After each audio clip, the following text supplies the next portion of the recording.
जय गुरुजी, शुक्राना गुरुजी, अनंतम शुक्राना मेरे मालिक। Today I Pooja Jain is going to read page number 62 to 65 of Guruji's Divya ग्रंथ दिव्य आबा। पेज 62। अंधकार नाशक। हम में से अधिकांश मोक्ष मार्ग पर चलने की आकांक्षा रखते हैं।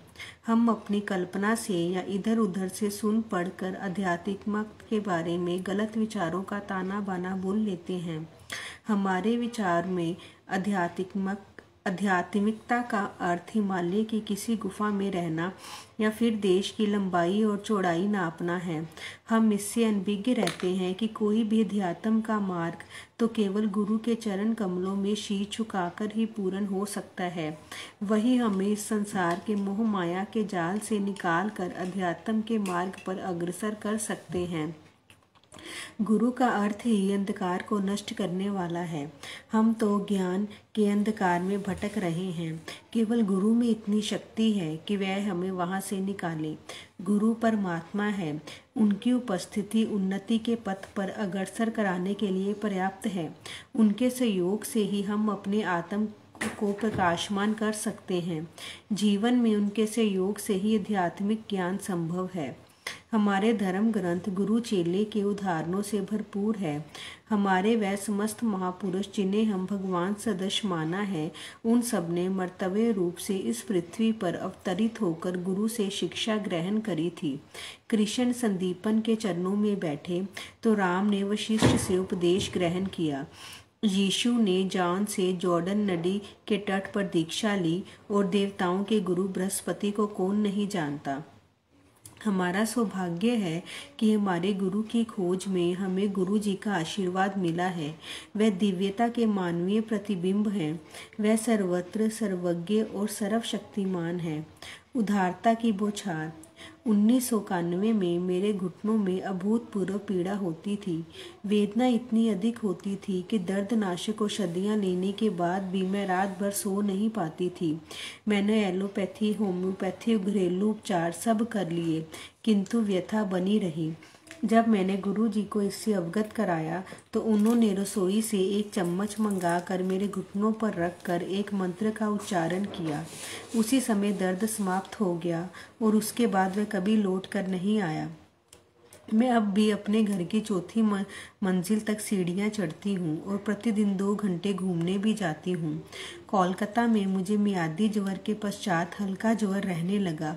उस 1.5 माह में मैंने सब परीक्षण करवा लिए और कई तरह की औषधियाँ भी ली, पर कोई लाभ नहीं हुआ। मेरा विवरण सुनकर गुरुजी ने जैसे ही पान के पत्ते मेरे ऊपर रखे, ज्वर लोप हो गया। अपने दिल्ली स्थानांतरण के समाचार सुनकर मैं लावण्य प्रतिष्ठान खोलना चाह रही थी, क्योंकि मैंने इसका और बाल संवारने का परीक्षण प्राप्त किया था और पहले एक ऐसे स्थान पर कार्यरत रह चुकी थी, पर गुरुजी ने इसकी अनुमति नहीं दी। उन्होंने कहा कि इससे मुझे दमा हो जाएगा। कालांतर में मुझे वास्तव में दमा हो गया। एक दिन मेरी अवस्था इतनी गंभीर हो गई कि मैं अपने जीवन के लिए जूझ रही थी। मुझे सांस लेने में अत्यंत कठिनाई हो रही थी और मुझे प्रतीत हो रहा था कि यह मेरे जीवन का अंत है। मुझे अति शीघ्र चिकित्सालय ले जाया गया। पूरे मार्ग में गुरु जी का चित्र अपने हृदय से लगाकर उनसे अपने जीवन रक्षा के लिए प्रार्थना करती रही। तत्काल मुझे प्राण वायु और कुछ इंजेक्शन दिए गए। बाद में चिकित्सक ने बताया कि 2 मिनट की देरी भी मेरे लिए घातक सिद्ध हो सकती थी। बाद में जब मैं गुरु जी के पास गई तो मेरे बोलने से पहले ही उन्होंने कहा कि उन्होंने मुझे दलदल से निकाला है। वह सत्य वचन थे। बाद में जब मैंने उन्हें श्वास यंत्र और प्रबल औषधियों से मुक्त कराने की बात बार बार कही तो उन्होंने डांट कर कहा कि उन्हें स्मरण ना कराया जाए, उन्हें मेरी समस्या के बारे में ज्ञान है। 1 मास व्यतीत होने पर मुझे अचानक आभास हुआ कि मुझे दमा नहीं था। इसका अर्थ यह था कि मुझे श्वास यंत्र की आवश्यकता नहीं थी।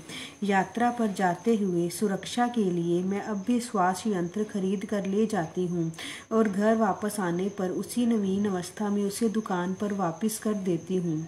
दमा अब पूर्णतः समाप्त हो चुका है। एक बार संगत में गुरु जी ने एक भक्त के सिर पर अपने हाथ रख दिए तो वहां से गुलाब के पुष्प झड़ने लगे।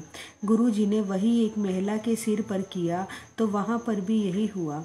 उस महिला ने अपने दुपट्टे में वह गुलाब एकत्रित कर लिए। यह अति सुंदर चमत्कार था।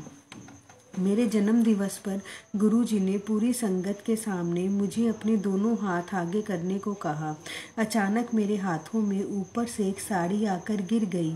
गुरु जी ने कहा कि उसे मैं स्वच्छ स्थान पर रखूं और कभी नहीं पहनूं। उस साड़ी में से आज भी 10 वर्ष के पश्चात भी गुरु जी की वह विशिष्ट सुगंध आती है।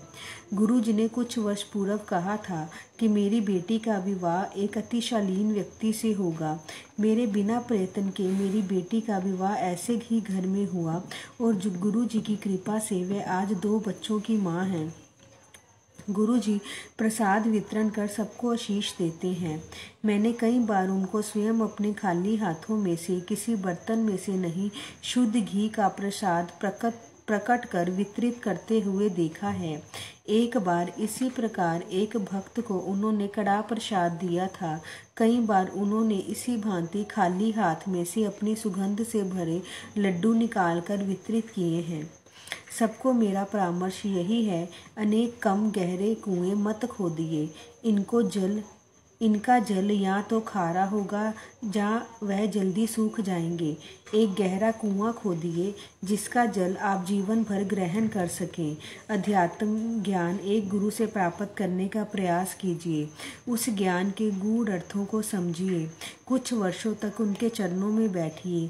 यहाँ वहाँ घूमकर उत्सुकता वश कई लोगों के मध्य बैठकर आप थोड़े ही समय में अपनी आस्था खो सकते हैं।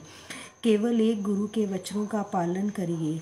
अनेकों के पास जाने से आप हैरान हो जाएंगे। आपकी कर्तव्य विमूढ़ हो सकते हैं। स्मरणीय है कि एक चिकित्सक से आपको निर्धारित औषधि मिलती है, 2 से परामर्श और 3 से दाह संस्कार की विधि। एक गुरु आपको हनुमान जप करने को कहेंगे, दूसरे कहेंगे कि राम नाम जपो। यदि तीसरे के पास गए तो वह प्रतिदिन पूजा करने का परामर्श देंगे। आप इन्हीं बातों में उलझ कर रह जाएंगे। एक गुरु के चरणों में बैठकर उनके निर्देशों का पालन करिए। सबको सुनिए पर अनुसरण एक का ही करिए। सबको आदर दीजिए पर आस्था एक में ही उचित है। उससे ज्ञान संग्रहित करिए और उनके कहे आचरण का ही पालन करिए। इस प्रकार आप शीघ्र ही आध्यात्मिकता के कठिन मार्ग पर अग्रसर हो सकेंगे। श्रीमती अनीता वर्मा, नोएडा। जय गुरु जी। शुक्राना गुरु जी, अनंतम शुक्राना मेरे मालिक।